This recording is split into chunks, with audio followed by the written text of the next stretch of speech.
Aloha friends, and welcome to our tropical fruit farm. Recently we have been so excited to finally be getting the fruits of our labors. We have been planting on this property for over a year now, and today we wanted to share with you some of the plants that do really well and bring fruit or food really fast. So today we wanted to talk with you about our top 5 plants for tropical food security. You know, it's been said that growing your own food is like printing your own money. And that's certainly true of bananas, which is our number one pick for tropical food security. You know, you plant one small banana plant and it will grow a whole clump of bananas that will feed you and your family perpetually. These bananas began to flower in less than 12 months from planting out in the field. It takes 3 to 6 months, depending on where you live in the climate, to grow a rack like this. And then you have potentially 50, 80, even 100 pounds of bananas for your family. Now, many of you are thinking, wow, I don't know that I could eat that much bananas. But in reality, we view bananas not merely as the yellow fruit, sweet fruit that you eat in the store. In fact, bananas are an amazing substitute for potatoes in the tropics. And so you can cook them green and make them into all manner of foods, including something that's similar to mashed potatoes, or you can grate them, you can cook them in all kinds of manners and boil them like you would potatoes. And after you are ready to harvest your first rack of bananas, you cut that stalk down, and then you have several other stalks coming up that will soon produce another and then another. And so it's really a never-ending cycle. Never ending. In fact, we planted our bananas somewhere around last March, and at the present time, over the last couple months, we have harvested 4 racks of bananas, and our last one was the biggest one yet. Yes. It was 81 pounds, and so that is a lot of food. And it's really exciting for us. And in addition, we have right now probably somewhere between 15 to 20 new racks in various stages of development that will feed our family, perpetually, really. Yes. Our second recommendation for a prolific plant that produces a lot of food in a short period of time is papaya. We're standing here by a papaya that we planted, I think we're looking at about 13 months ago. And this is a sun gold papaya. Now, we're talking about papayas in general, but this one makes a lot of food. This one is about 2 to 2.5 kilos each, so an average fruit size would be about 5 pounds. Papaya will begin flowering typically somewhere in the 8 to 9 months after planting out, and you can have fruit ready to harvest within 12 months of planting. That is pretty amazing. And in addition, we're not just talking about eating these orange papayas as ripe sweet fruit. Again, we're talking about eating the green unripe papaya, which can be eaten as a vegetable. A lot of times people will grate it and they will eat it like a papaya salad raw, but there are other uses. For example, I like to think of green papaya, as like a squash. And so the greener it is, the more it would be like a zucchini in flavor. If it has just a hint of yellow or orange, it'll be a little sweeter. And so it would be something more like a sweeter squash. But all in all, this is much more adaptable to the tropics than most squash is. And so it's a very versatile and an abundant food source. So we have multiple different varieties of papaya growing in different parts of the property. We introduced you to the sun gold.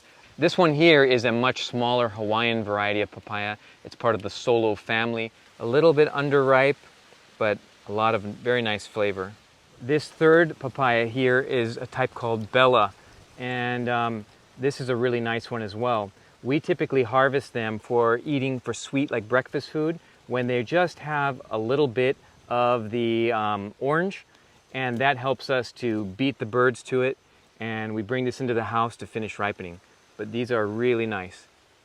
Number 3 on our list is moringa, and moringa is actually a tree, an edible tree with many edible parts. We primarily grow it for the leaves, which are known for tremendous nutrition. Many other people will cook and eat the seed pods at various stages of the growth.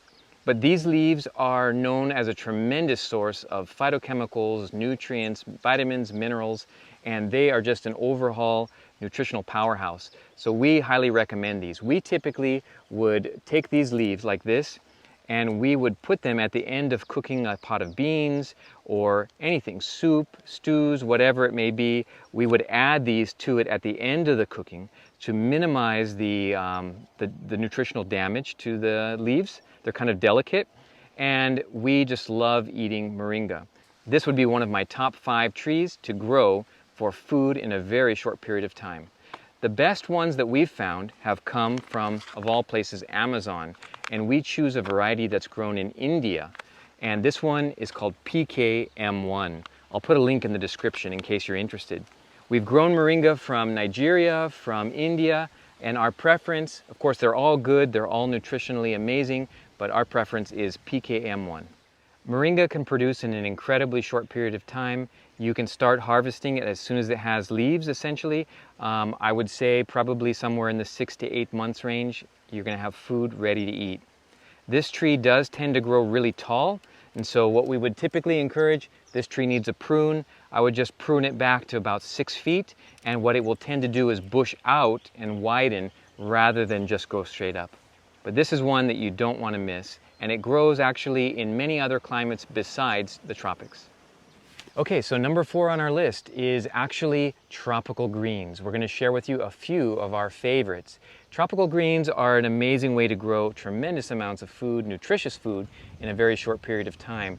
This is our number 1 favorite right here. This is known as bele, also known as Tongan spinach, and it's also known as edible hibiscus leaf. I'll put the Latin name down below in case you want to look for it online. This is, again, full of minerals and nutrients, and it grows so much better than typical, let's say, standard mainland style greens here in Hawaii and other places in the tropics. And it just really does so well in our climate that it virtually grows itself. There are no issues, it doesn't really need especially fertile soils, and it produces a tremendous amount of food. And in fact, it'll take over everything if you allow it to. And so we just continually prune it back, and you can grow this from cutting. And so we simply will cut off a piece, stick it in the ground, and that's pretty much all it takes to get a new plant going. But this one, we like to cook it just like you would cook spinach or like you would cook kale, and we just pick the leaves, and it's really very tasty, very delicate, and just an overall treat to eat. In case you're interested to learn more about preparing this, you can watch a video that we've prepared where we cook it here, right here on the land, and we will put a link right here where you can find that video. So this is our newest, what we call food island, and we are gonna just introduce you to a couple more greens that are some of our favorites. So this is Malabar spinach, and this is a really prolific green for hot climates. Whereas something like spinach would typically really wilt in the tropical heat, this just thrives on it. And so this is a climbing spinach, and it can be eaten raw, it can be eaten cooked. It's just a very easy to grow green that provides a lot of food in a short period of time. Most of this area here is all what we've produced in just a few months here, and it's basically taking over this place and just thriving without any fertilizer or care of any kind. It's amazing. Another green to consider is sweet potato greens. These are purple sweet potatoes, and these just make this really delicate and soft greens that you can cook down, and they're just very, very enjoyable. We'll come back to sweet potatoes a little later, but these are also a very good choice. Another favorite among our tropical greens is katuk.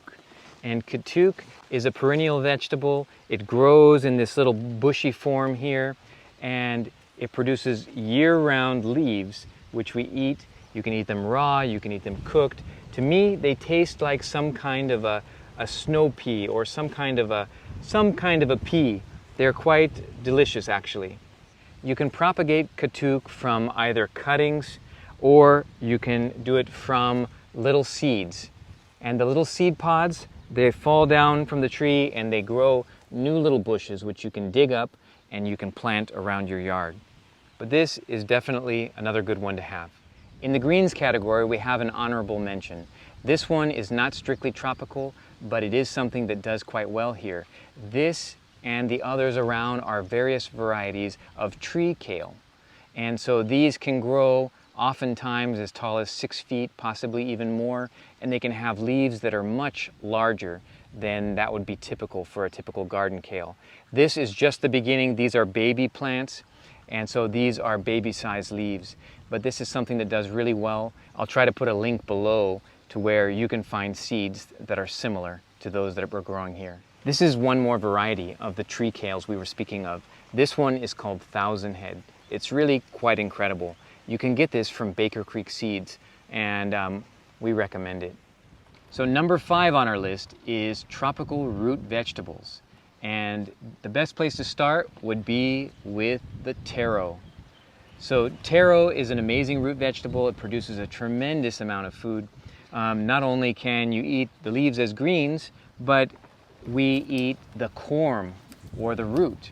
And these ones here are rather large specimens that are only 4 months old at this point. But typically somewhere in the 8 to 12 months range, you can harvest these roots and you can use them to some greater or lesser extent like potatoes. This plant, of course, is produced by what we call keikis, or the children or baby plants that sprout off the side. Each of these can be used to propagate a whole nother mother plant that will produce a lot of food.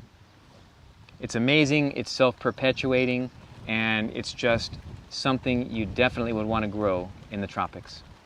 Another excellent choice for food security is sweet potatoes. This is one of the Hawaiian sweet potatoes, a purple variety here. These produce a lot of food in a short period of time. Not only the leaves, as we mentioned earlier, but you can get some sizable roots in approximately 3 to 5 months' time. The last of our root vegetables to talk about is cassava. Cassava is where we get tapioca from. Cassava is an amazing producer of food. It's not especially nutritious, especially when compared to some of the other options and choices we've presented, but it does provide a lot of food that can fill you up in time of need. So cassava is something that is produced by cutting. You simply need a little cutting like this, and you put it in the ground, and you will have this whole plant emerge with large roots growing underground. Cassava, depending on the variety and your location and the nutrition, you're looking at somewhere between 8 to 12 months, and you can harvest much later than that. So let's take a look. We're going to dig out one of these roots and see what we find. So if you look below all this verdant foliage, you will see some of the roots that are emerging.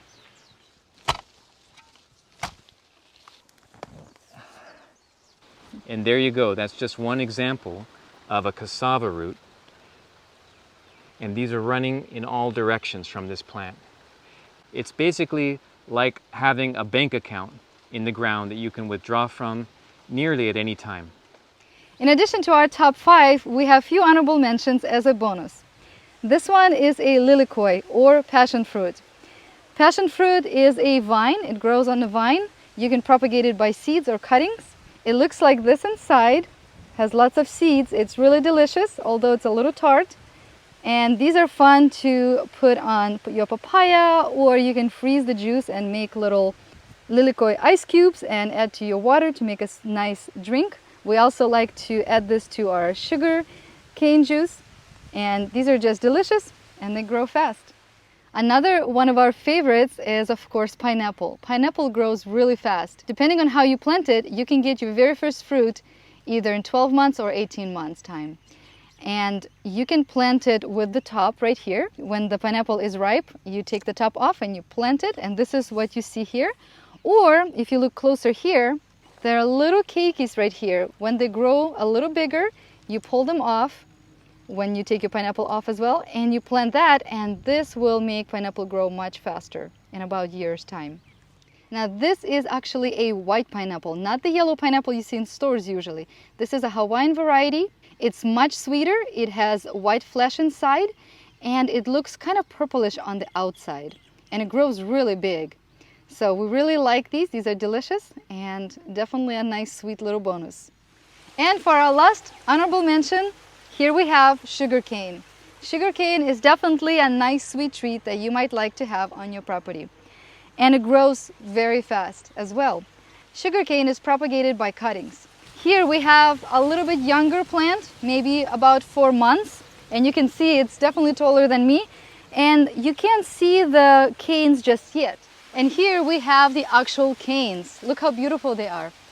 And this plant is about a year old, so you can see it's very tall, about 2 times taller than me. And this is the point where you can cut the canes, and if you have a sugar cane juicer, you can put it through the juicer and have a sweet treat. We actually had a video where we did this on our property right here, so I'll put that link up for you to enjoy. So that about wraps it up for our review of our favorite food producing plants to give you a significant amount of food security within just 12 months time.